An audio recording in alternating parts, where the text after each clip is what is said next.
The great chamber of the Galaxy Council had never been so quiet. Representatives from 37 different species sat in their seats. Some floated in water tanks. Others hung from the ceiling. A few existed as nothing more than glowing clouds of gas. But all of them shared the same feeling in that moment. Fear. Councillor Yevran stood at the center of the room. He was a Sithori, a reptile-like creature covered in silver scales. Those scales were usually bright and shining. Today, they looked dull and gray. He had not slept in many days. None of them had. The Valanthi have taken another system, Yevran announced. His voice was tired. That makes 12 systems in 3 cycles. Their bioships destroy everything in their path. Our combined fleets mean nothing to them. The holographic display behind him showed a map of the galaxy. Red marks covered a large section of it. Each red mark was a conquered world. Each red mark was millions of lives lost.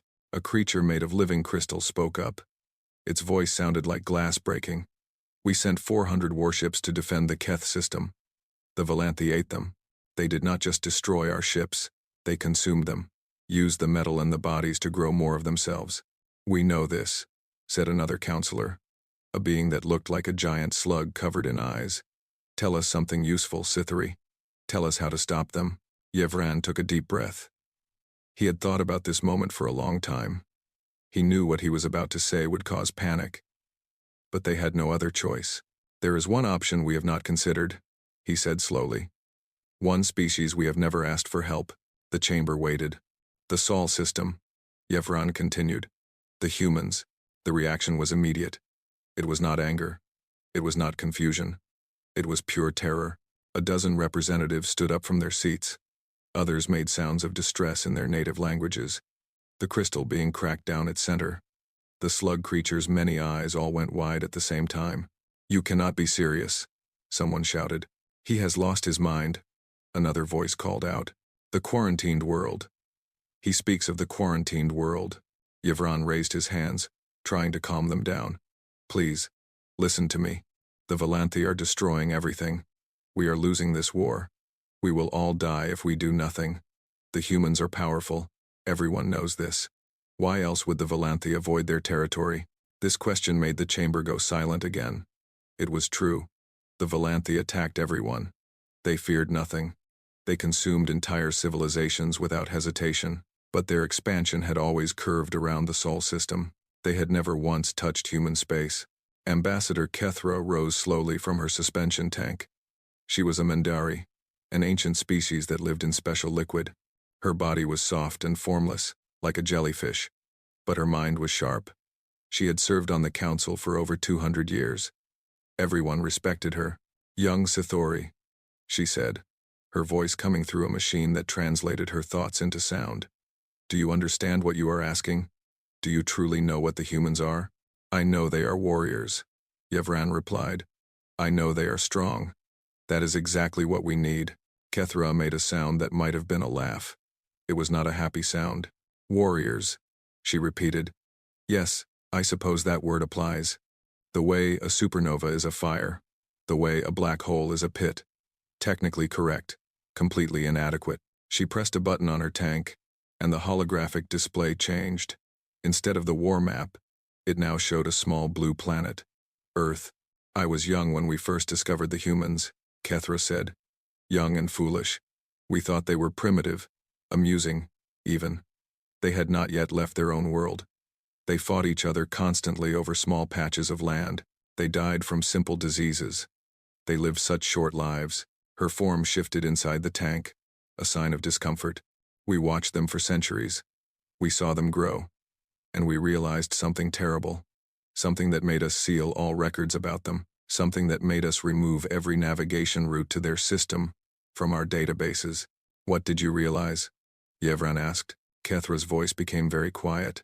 That they are not like us. Any of us. Every species in this room evolved to survive. We developed intelligence to avoid danger, to find food, to protect ourselves. But humans evolved differently. They evolved to hunt.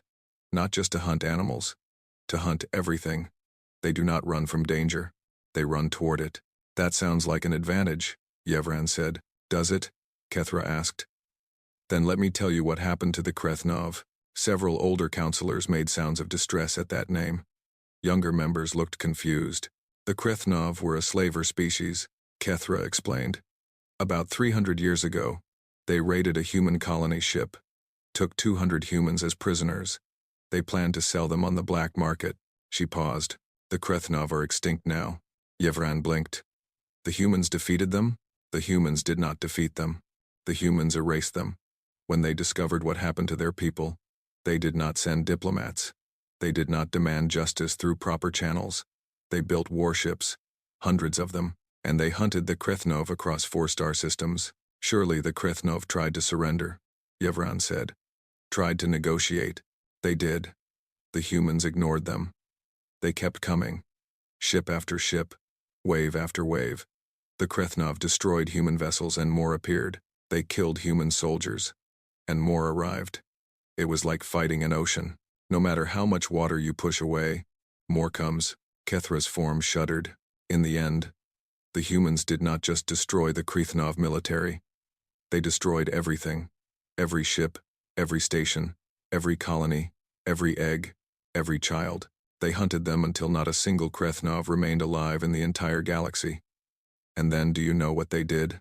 No one spoke. They went home, went back to their normal lives, raised families, built cities, wrote songs about their victory.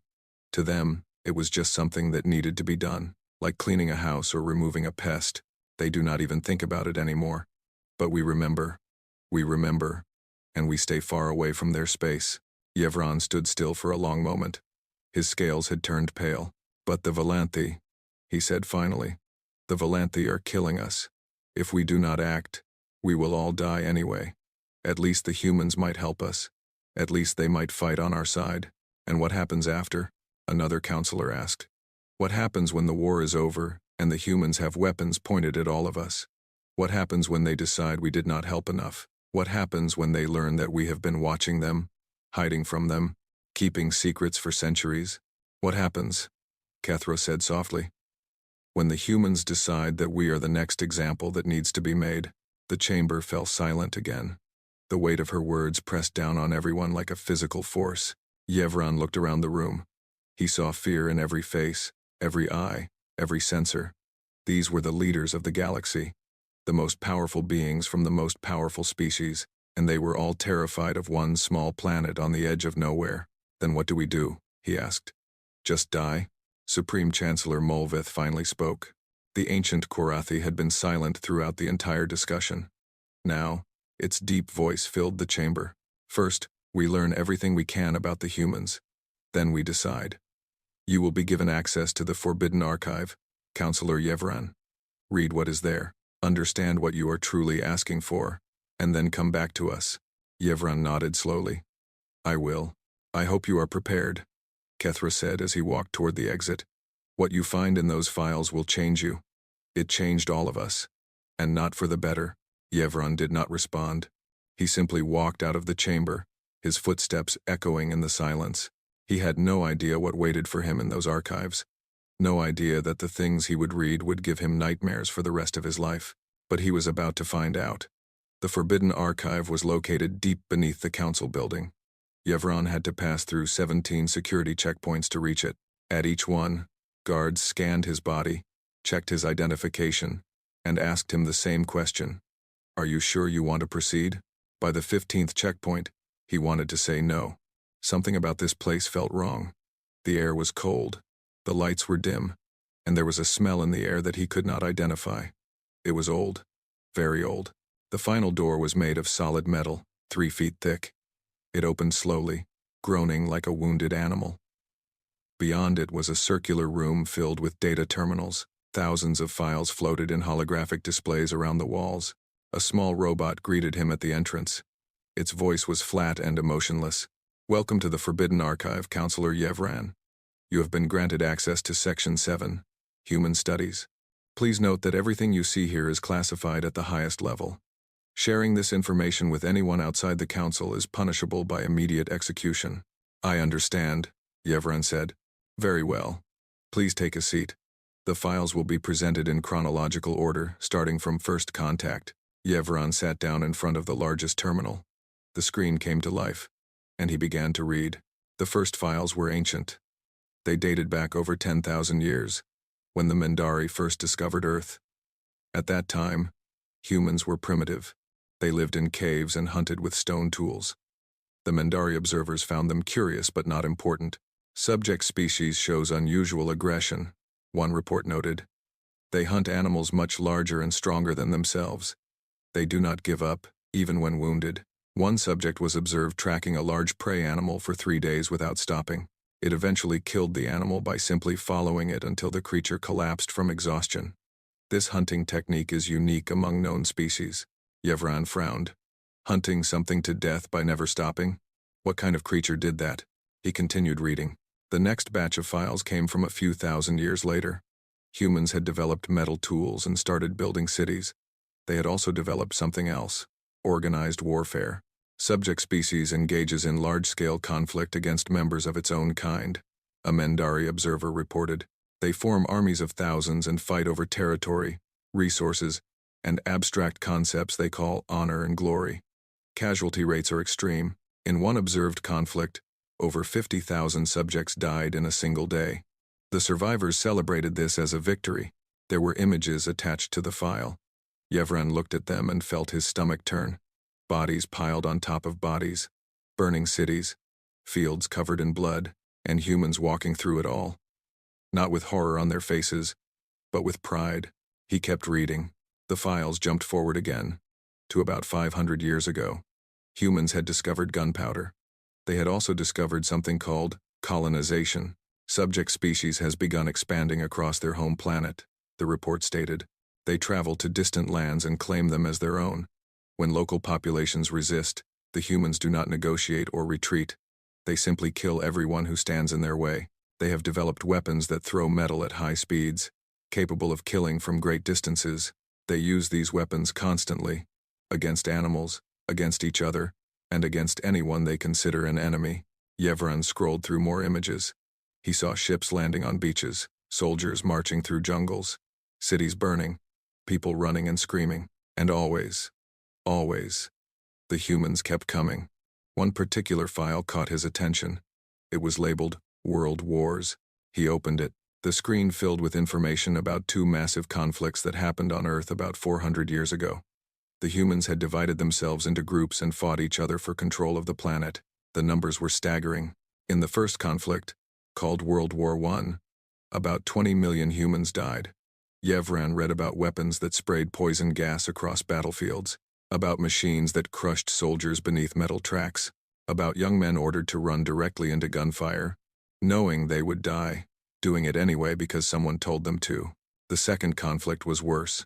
World War II killed over 70 million humans. Yevran read about bombs that fell from the sky and destroyed entire cities in seconds, about factories designed specifically to kill people in large numbers, about experiments performed on living prisoners, and then he reached the final section of that file. It was about something called nuclear weapons. The images showed 2 cities. One was named Hiroshima. The other was named Nagasaki. In both cases, a single bomb had been dropped. A single bomb that turned everything within miles into ash and fire. Tens of thousands of humans died instantly. Tens of thousands more died slowly afterward, their bodies poisoned by invisible energy. And the humans had built these weapons to use on each other. Yevran pushed back from the terminal. His hands were shaking. His scales had turned completely white. "This is insane," he whispered. "They are insane." He almost stopped reading, almost walked out of that archive and never returned. But he needed to know more. He needed to understand. The next files covered the humans' expansion into space. After their world wars, they had developed technology rapidly. Within 100 years, they had built ships that could travel between stars, and they had brought their weapons with them. The Krethnov file was there, just as Kethra had described. Yevran read the complete report this time. The Krethnov had captured a human colony ship carrying 200 people. They had not treated their prisoners well. When word reached Earth, something changed in the humans. Something dark. The report included intercepted communications from the human military. The messages were chilling in their simplicity. "We are coming for you. There will be no negotiation. We will find every one of you. You should have left us alone." The humans had built a fleet of 300 warships in less than 2 years. an impossible feat by galactic standards. They had poured every resource they had into this single purpose: revenge. The Krethnov fought back. They were a powerful species with advanced technology. In the first battle, they destroyed 50 human ships. They thought they had won, but the humans did not stop. More ships came, more soldiers. The Krethnov destroyed them too. And more came, always more. The report from a Mendari observation vessel described the final days. The Krethnov have attempted surrender 17 times. The humans reject each attempt. They do not want territory. They do not want resources. They do not want slaves or tribute. They want only one thing: the complete destruction of the Krethnov species. And they will not stop until they achieve it. The Krethnov High Council has begun executing their own people, hoping to satisfy the humans by delivering those responsible for the original kidnapping. The humans take the bodies and keep attacking. We do not understand this behavior. All species fight for survival. All species fight for advantage. But the humans are not fighting for either. They are fighting because they are angry, because they were hurt, and they will not stop until everyone who hurt them is dead. The final entry in the file was dated 3 years after the conflict began. The Krethnov are extinct. The last known colony was destroyed yesterday. The humans did not celebrate, did not make speeches. They simply returned home, as if they had finished a simple task. A Mendari diplomat attempted to make contact, to ask why they had done this. The human representative looked confused by the question. He said only, "They took our people." What did they expect would happen? Yevran sat in silence for a long time. The weight of what he had read pressed down on him like a mountain. These were the beings he wanted to invite into the war. These were the creatures he thought could save them. But the files were not finished. There was one more section, one more piece of history that the Council had hidden away. It was labeled, "First Contact, the Dominion of Ascended Forms." Yevran opened it with trembling hands. The Dominion had been one of the most powerful civilizations in galactic history. They had existed for over 1 million years. Their technology was so advanced that other species considered them gods. They had conquered hundreds of worlds. No one had ever defeated them. 10,000 years ago, they had discovered Earth. They had landed there, expecting easy conquest of a primitive planet. The file contained a single image: the Dominion's homeworld. Or what remained of it. It was a field of broken asteroids, floating in empty space. Below the image was a simple note, written by an ancient Mendari historian. The humans defeated the Dominion with bronze swords, wooden ships, and fire. They did not know it was impossible. They simply refused to lose.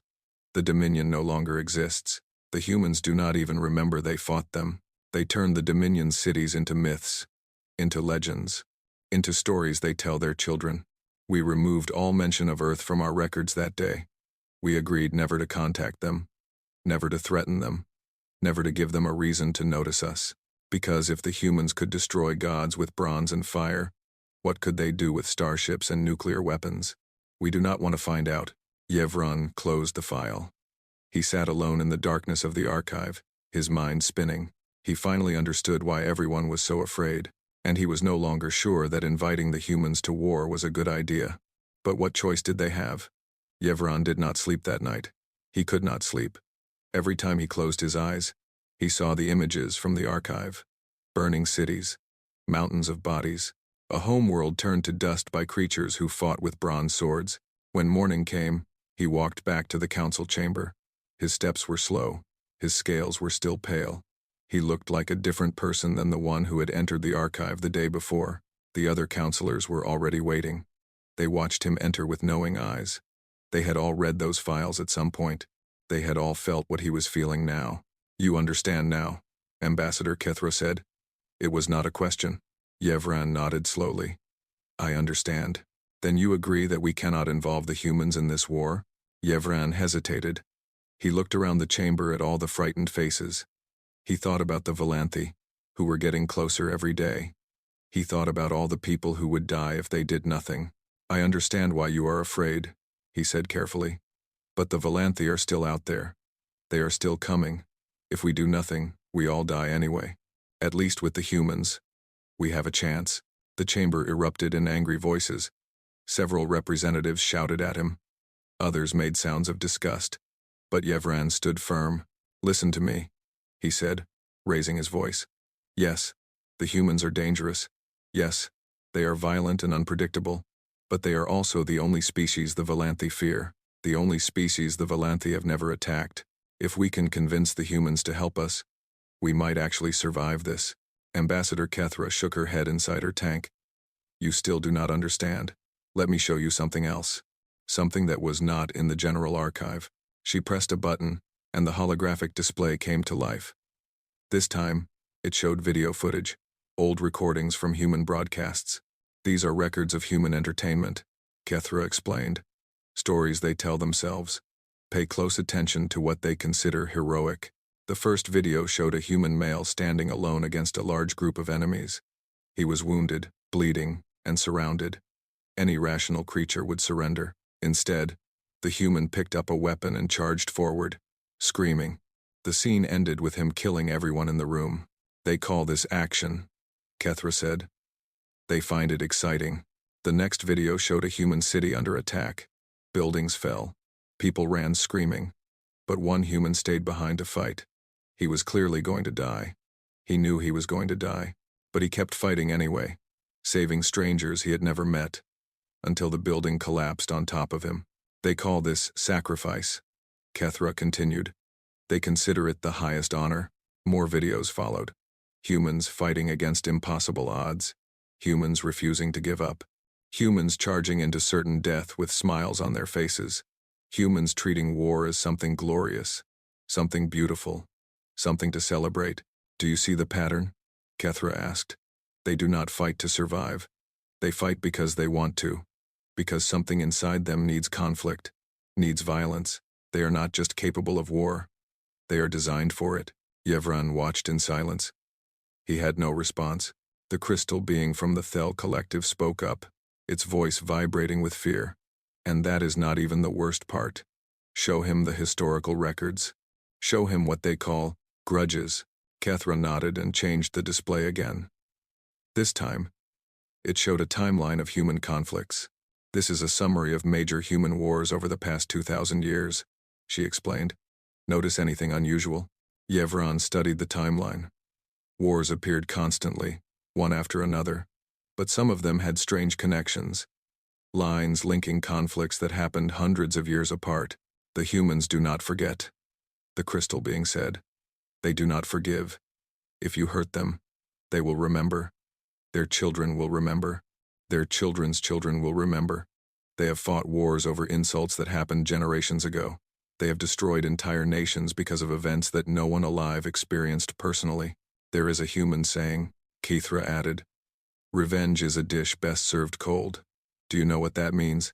It means they prefer to wait, to plan, to let their enemies forget and grow comfortable. And then, when the time is right, they strike. Not in anger, not in passion, but with cold, calculated precision. She looked directly at Yevran.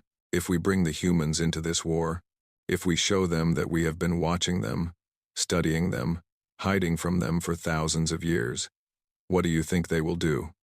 Do you think they will thank us for finally asking for help? Or do you think they will wonder why we hid? Why we kept secrets? Why we treated them like dangerous animals in a cage?" Yevran opened his mouth to respond, but Kethra was not finished. "And what happens after the war? Let us say the humans defeat the Valanthi. Let us say they save us all. What then? They will have seen our military capabilities. They will know our weaknesses. They will have ships positioned throughout our territory. And they will know that we feared them, that we considered them monsters. How long before they decide that we are a threat that needs to be eliminated?" Another counselor spoke up, a gaseous being that flickered with nervous energy. "The humans have a concept called preemptive strikes. It means attacking someone before they attack you, before they even have a chance to become a threat. They have used this concept many times throughout their history. If they decide that we might be dangerous to them in the future, they will destroy us now, just to be safe." Yevran felt sick. He had come to this meeting hoping to convince the council to ask for help. Instead, he was being convinced that help was the last thing they needed. "There is another problem," the slug creature said, its many eyes all focused on Yevran. "The humans are not united. They fight among themselves constantly. They have different nations, different governments, different beliefs. If we invite them into this war, we are not inviting one ally. We are inviting thousands of different factions, all with their own goals and desires. Some might help us. Others might use the opportunity to expand their own power. And if they start fighting each other during the war, we will be caught in the middle. They fight among themselves even in times of peace, the crystal being added. Even now, on their home world, there are conflicts happening. Disputes over resources, territory, ideology. They cannot stop fighting. It is in their nature. Do you want that nature aimed at us?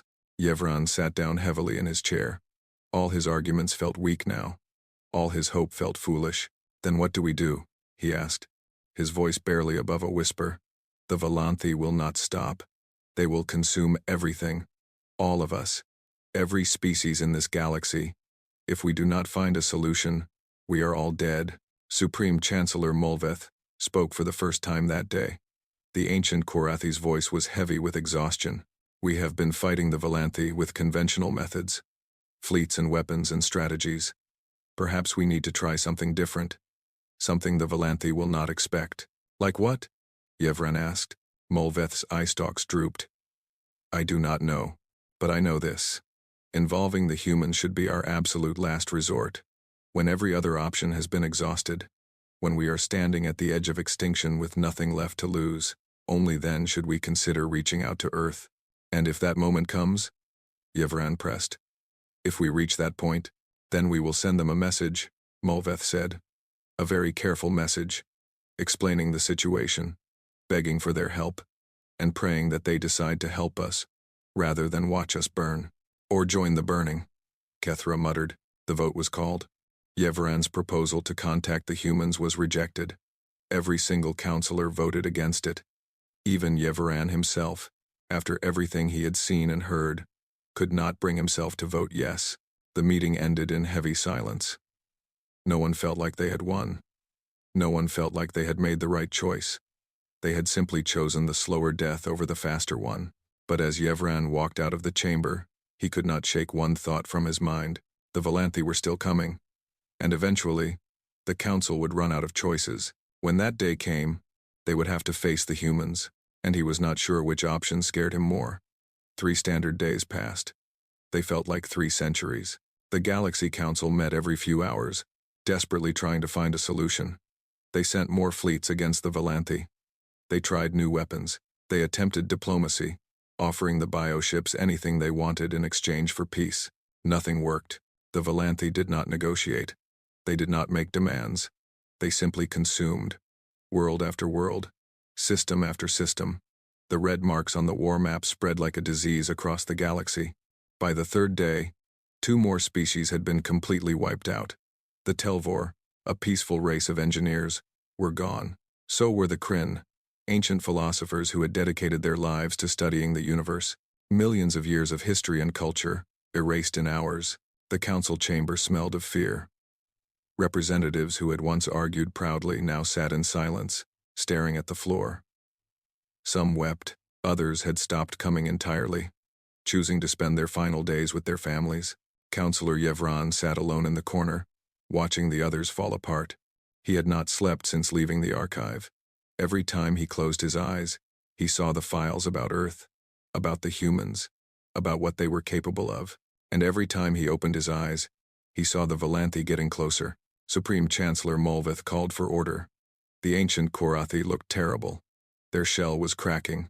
Their eye stalks drooped so low they almost touched the ground. They were dying, Yevran realized. Not from any disease, but from despair. We have received news from the front lines, Molveth announced. The Volanthi have broken through our final defensive line.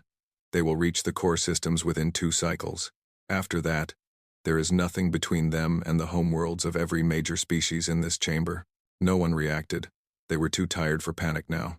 I have called this meeting to discuss our remaining options, Molveth continued. We have very few left. Ambassador Kethra spoke from her tank. Her voice was weak. We could flee, gather everyone we can and run to the far edges of the galaxy. Maybe the Volanthi will not follow. They will follow. The crystal being said, they always follow. They do not stop until everything is consumed. That is their nature. Then we could hide, the gaseous counselor suggested. Go dark. Shut down all technology. Pretend we do not exist. The Valanthi do not rely on technology to find us, the slug creature replied. They sense life. They are drawn to it. We cannot hide from them. Silence fell over the chamber. Every option had been exhausted. Every strategy had failed. Yevran stood up slowly. All eyes turned to him. There is still one option, he said. The humans. Before anyone could object, he raised his hand. I know. I know what you all said. I know what I read in the archives. But we are out of time. The Valanthi will be here in 2 cycles. After that, there is nothing. No fleet, no defense, no hope. Unless we ask for help. We already discussed this, Kethra said tiredly. The humans are too dangerous. More dangerous than extinction? Yevran asked. No one answered. Molveth moved slowly to the center of the chamber. Perhaps it is time for you all to hear something. Something I have kept secret for many years. Something about the humans that most of you do not know. The counselors looked up with weary curiosity. I have lived for a very long time, Molveth said. Long enough to remember things that have been erased from official records. Long enough to remember the dominion of ascended forms. A few of the older counselors shifted uncomfortably. The archive files tell you that the humans defeated the Dominion, Molveth continued. They tell you that the humans destroyed a civilization that had existed for 1,000,000 years. But they do not tell you how they did it. They do not tell you what the humans called that war. What did they call it? Yevran asked. Molveth's voice dropped to almost a whisper. They called it the Age of Legends, the time of heroes and monsters. They did not know the Dominion were aliens from the stars. They thought they were gods and demons, creatures of myth and magic, and they fought them anyway. The chamber was completely silent now. The Dominion had weapons that could level mountains, Molveth said. The humans had bronze swords and wooden shields. The Dominion had ships that could fly between worlds. The humans had boats made of animal skins and tree branches. The Dominion had soldiers who had been fighting for longer than humanity had existed as a species. And the humans won, Molveth said. Not because they were stronger, not because they were smarter, but because they refused to accept defeat. They kept fighting, generation after generation. Father teaching son how to kill gods, mother teaching daughter how to survive. For 1,000 years, they fought, and eventually, the Dominion broke. Molveth turned to face the assembly. The last Dominion general recorded a message before he died. I have read that message. It said, "We underestimated them. We thought they were animals. We thought they would surrender when they saw our power. But they are not animals. They are something else. Something that should not exist. They do not know fear. They do not accept death. They simply keep coming, no matter how many we kill, no matter how hopeless their situation seems. We cannot defeat them. We can only delay them, and eventually, they will destroy us all." The words hung in the air like a curse. That was 10,000 years ago, Molveth said. The humans of today have starships. They have weapons that make the Dominion's technology look like toys. They have studied the universe and learned its secrets, and they still have that same fire inside them, that same refusal to quit, that same hunger for victory. Kethra spoke softly. You are trying to convince us to contact them.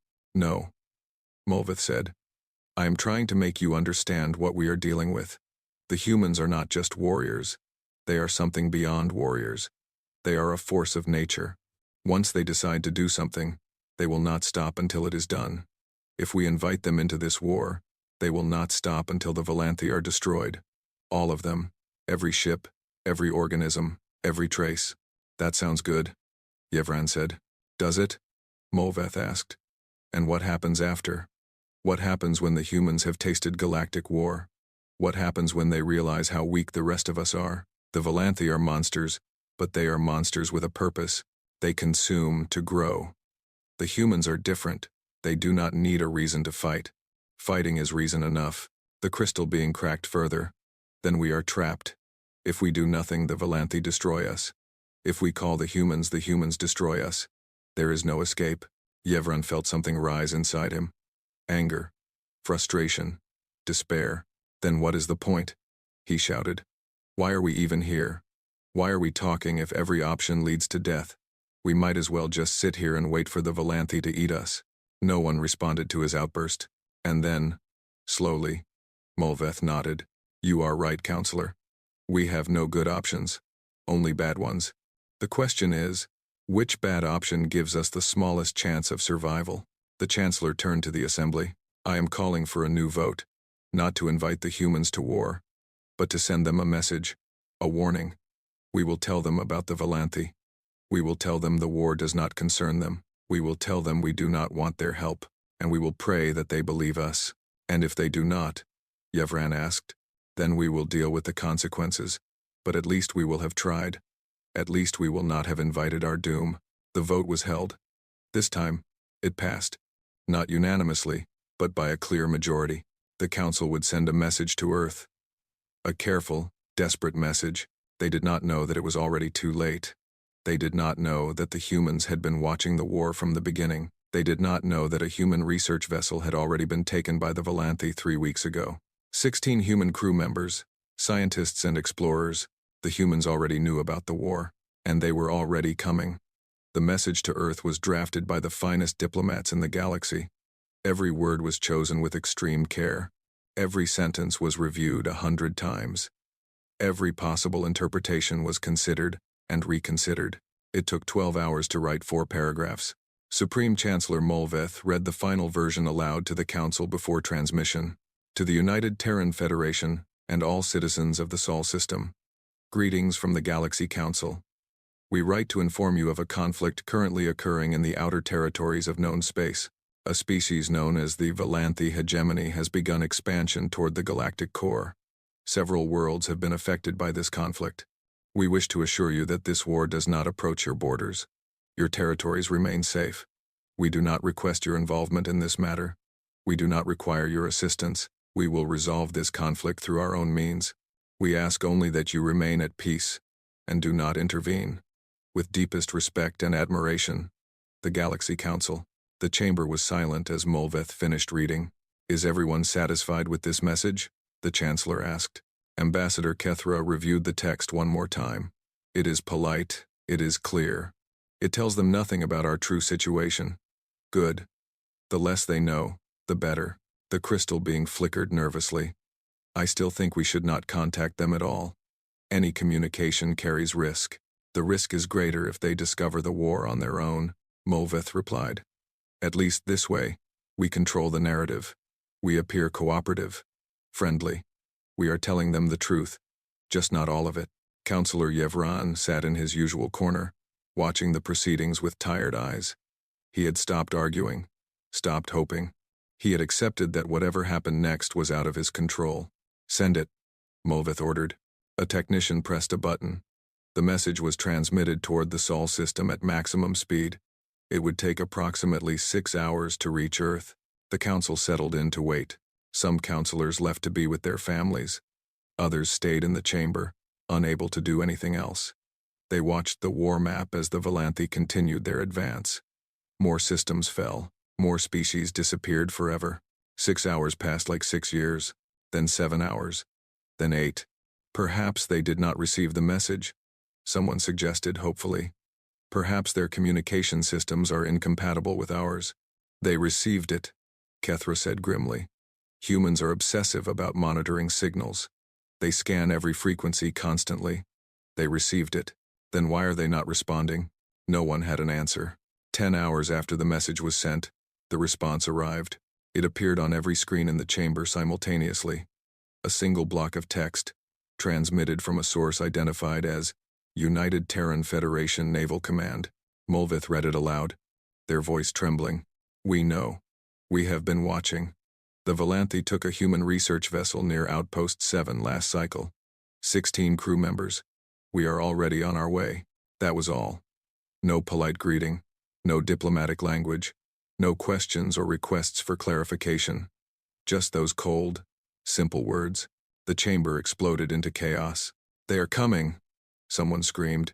They took human prisoners, another shouted. The Valanthi took prisoners. Do they not understand what that means? Outpost 7 is deep in Valanthi territory. How did a human vessel get there? It does not matter how. What matters is that the humans are coming. Yevran stood up slowly. His legs felt weak. His mind was spinning. He turned to Kethra. What does this mean? He asked. What will they do? Kethra's form had gone completely still inside her tank.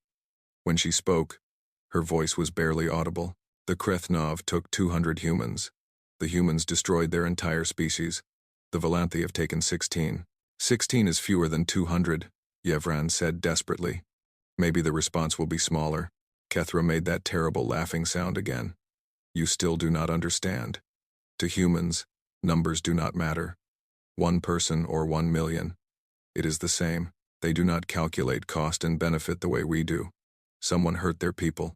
Now they will hurt back. That is all they know. That is all they are. The war map updated in real time. New signatures appeared at the edge of the display, coming from the direction of the Sol system. At first, there were just a few, then dozens, then hundreds. By the ancient stars, Molvith whispered. The signatures kept appearing. Fleet after fleet. Carrier groups and battleships and destroyer squadrons. Troop transports and supply vessels and ships that no one in the chamber could even identify. How many ships do they have? The slug creature asked, its many eyes blinking rapidly. According to our last intelligence estimates, approximately 5,000 active military vessels, Kethra replied. But that data is 30 years old. They build quickly. They always build more than they need. Why? Yevran asked. Why do they need so many ships if they are not at war with anyone? Kethra looked at him sadly. Because they are always preparing for war. Always. They expect conflict. They plan for it. They dream about it. Their entire society is built around the assumption that someday, someone will try to hurt them, and they intend to be ready. The human fleets moved across the map with terrifying speed. They were not heading toward the core systems, where the Council made their home. They were heading directly toward Volanthi territory, directly toward the war. They are not coming for us. Someone said hopefully. They are going after the Volanthi. For now, Molvith replied. For now they are going after the Volanthi. What happens after depends on what they find, what they learn, what they decide. The chamber fell silent as they watched the human fleets advance. Reports began coming in from observation posts. Ships detected at the edge of Volanthi space. Human vessels engaging Volanthi bioships. The first battles of a new war. But these reports were different from the ones about Council fleets. The Council had sent 400 ships against the Volanthi and lost them all. The humans sent 50 ships against the first Volanthi swarm and destroyed it completely. 0 losses. The Volanthi tried to consume the human vessels, as they had consumed everything else. The human ships were equipped with weapons specifically designed to counter biological organisms. Plasma cannons, radiation emitters, something called nuclear torpedoes that turned entire Volanthi formations into expanding clouds of burning gas. They came prepared, Kethra observed quietly. They have been studying the Volanthi, learning their weaknesses, building weapons to exploit those weaknesses. This is what humans do. They watch, they learn, they prepare, and then they strike. More reports arrived. Human ground forces landing on conquered worlds. Human soldiers fighting Volanthi organisms in hand-to-hand combat. And winning. They are liberating the planets, Yevran said with surprise. They are saving the survivors. They are gathering intelligence, Kethra corrected. Learning what the Volanthi did, who they hurt, how many died. Each piece of information will add fuel to their anger. Each atrocity will make them more determined to destroy everything. Molvith stood at the center of the chamber, watching the war unfold on the display. The ancient chancellor seemed small somehow. Diminished. What have we done? Molvith asked softly. We tried to warn them away. We tried to keep them out of this. But they were already coming. They were already prepared. We accomplished nothing. Yevran walked up to stand beside the chancellor. We did not bring this upon ourselves, he said. The Volanthi did this. They took human prisoners. They attacked a human ship. This was going to happen whether we sent that message or not. I know, Molvith said. I know. But I cannot help wondering. What happens next? The Volanthi will fall. That much is already clear. The humans will not stop until every last bioship is destroyed. But then what? What do they do with all those fleets? All those soldiers? All that anger? Yevran had no answer. They stood in silence, watching the map as human forces pushed deeper into Volanthi territory. Red marks began disappearing, replaced by blue ones. Human territory. Human control. Maybe they will go home. Yevran said finally. Maybe they will finish the war and leave. Maybe, Molveth agreed. Or maybe they will decide that the galaxy is too dangerous to leave alone. Maybe they will decide that the only way to protect their people is to control everything, to make sure no one can ever threaten them again. You think they will conquer us? I think they will do whatever they believe is necessary. And I think their definition of necessary is very different from ours. Number 3. Consequence. The display updated again. The human fleets had reached the Volanthi homeworld. The final battle was beginning. Yevran thought about the message they had sent. The careful words. The desperate hope. We do not request your involvement. We do not require your assistance. The humans had ignored every word. They had come anyway. Not because the council asked them to. Not because they wanted to help. But because someone had made the mistake of hurting their people. And now the galaxy would never be the same. Yevran turned away from the display and walked slowly out of the chamber. He did not know what the future held. He did not know if the humans would be saviors or conquerors, allies or masters. But he knew one thing for certain. The warning had never been for the humans. It had been for everyone else. And now, finally, the galaxy understood why.